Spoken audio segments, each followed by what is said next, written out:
In the serene mountains of ancient Japan, there lived a renowned Zen master named Takashi.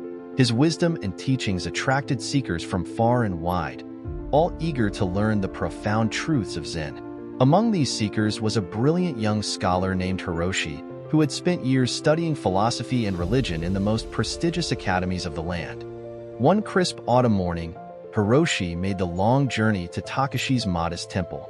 The scholar's mind brimmed with questions and theories, each one carefully crafted and polished through years of rigorous study.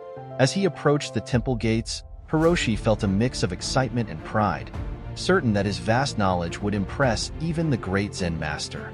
Takashi welcomed Hiroshi with a warm smile and invited him to sit for tea. The scholar bowed respectfully, barely able to contain his eagerness to engage in what he was sure would be a profound intellectual discourse. As they settled on cushions in the simple tea room, Hiroshi's eyes darted around, taking in the minimalist decor and the gentle aroma of incense. The Zen master began to prepare the tea with slow, deliberate movements. His actions were precise and graceful, each one imbued with mindfulness. Hiroshi watched him patiently, his mind racing with all the questions he wanted to ask and the knowledge he wanted to share. As Takashi lifted the teapot, Hiroshi could no longer contain himself and began to speak.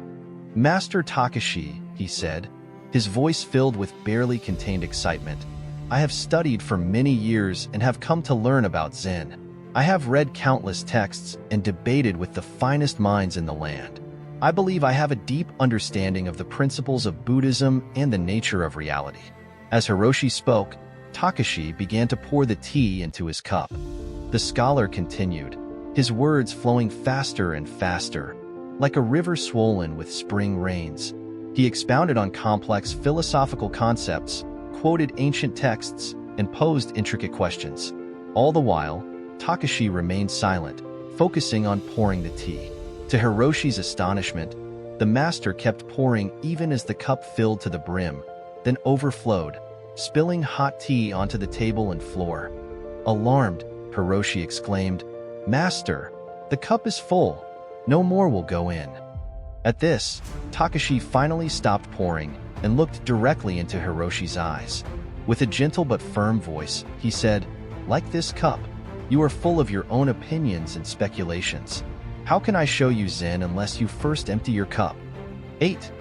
In that moment, Hiroshi felt as if the floor had disappeared beneath him.